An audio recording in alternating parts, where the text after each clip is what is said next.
Bonjour mesdames et messieurs et bienvenue dans ce flash d'information. Le Premier ministre Daniel Kablan-Duncan lance ce mardi la plateforme de l'agence Emploi Jeunes au siège de cette agence. Autre activité du Premier ministre Daniel Kablan-Duncan, il a visité hier les deux ponts de Béoumi en construction. Ces deux ouvrages dont les travaux ont débuté en février 2014 ont un taux d'exécution de 85%. Ils seront livrés à la fin du mois de septembre. L'université Félix Houphouët-Boigny abrite depuis hier la deuxième session préparatoire du concours d'agrégation du Conseil africain et malgache pour l'enseignement supérieur en sciences juridiques, politiques, économiques et de gestion. Cette session est organisée en collaboration avec les universités Alassane Ouattara de Bouaké et Cheikh Anta Diop de Dakar. Les travaux vont durer jusqu'au 25 août. Objectif, former des enseignants et chercheurs de très haut niveau. C'est-à-dire que d'avoir... Non, le professeur Martin Bléou n'est pas en face d'étudiants. Pour cette fois, la leçon inaugurale est destinée à 74 enseignants candidats à l'agrégation du CAMES, le Conseil africain et malgache pour l'enseignement supérieur.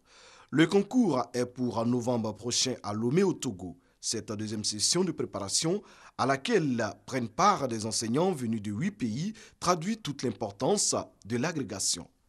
C'est une école de rigueur, de persévérance, de savoir-faire, de savoir-être qui nécessite une préparation minutieuse de la part des candidats. Le CAMES est un instrument qui appuie le développement et nous tenons à ce que l'offre de services de nos promus soit valorisée. Cette deuxième session concerne les sciences juridiques, politiques, économiques et de gestion. Elle est organisée conjointement par les universités Houphouët-Boigny de Cocody, Alassane Ouattara de Bouaké et Cheikh Anta Diop de Dakar. Pour le représentant du ministre, le principe du CAMES s'inscrit dans la vision de la réforme de l'enseignement supérieur en Côte d'Ivoire. Vous savez, par exemple, en droit et sciences économiques, il y a très peu de professeurs, il y a beaucoup d'étudiants. Pour pouvoir avoir ce taux d'encadrement qui soit efficace, il faut que les candidats ivoiriens réussissent à ces épreuves-là. Ouverte ce lundi 17 août, la deuxième session de préparation du concours du CAMES prend fin le 27 août. Institution africaine, le CAMES a pour mission, entre autres, de coordonner les systèmes d'enseignement supérieur et de recherche afin d'harmoniser les programmes et les niveaux de recrutement dans les différents établissements des pays membres. Et c'est un reportage de Serge Colliard. Au Mali, les combats ont repris hier lundi dans le nord-est du pays avec beaucoup d'intensité dans la localité de Diré à quelques dizaines de kilomètres de Kidal et celle d'Anefis située à une centaine de kilomètres au sud de Kidal. La MINUSMA a mis en place une série de mesures pour empêcher l'extension des combats qui pourraient affecter la population de la ville de Kidal.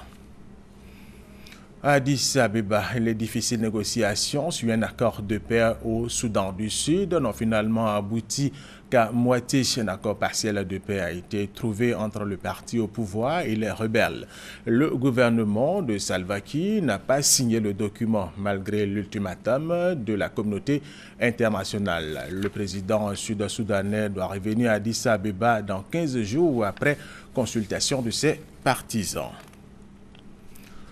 Le parquet sud-africain a fait appel hier lundi de la condamnation d'Oscar Pistorius pour homicide involontaire, un rebondissement judiciaire qui survient 5 jours avant la mise en liberté surveillée de l'athlète. L'accusation estime que la juge a fait une erreur d'interprétation du droit en retenant que l'homicide involontaire et qu'elle aurait dû condamner le sportif pour meurtre. Rappelons qu'Oscar Pistorius avait abattu de 4 balles sa petite amie Riva Steenkamp en février 2013.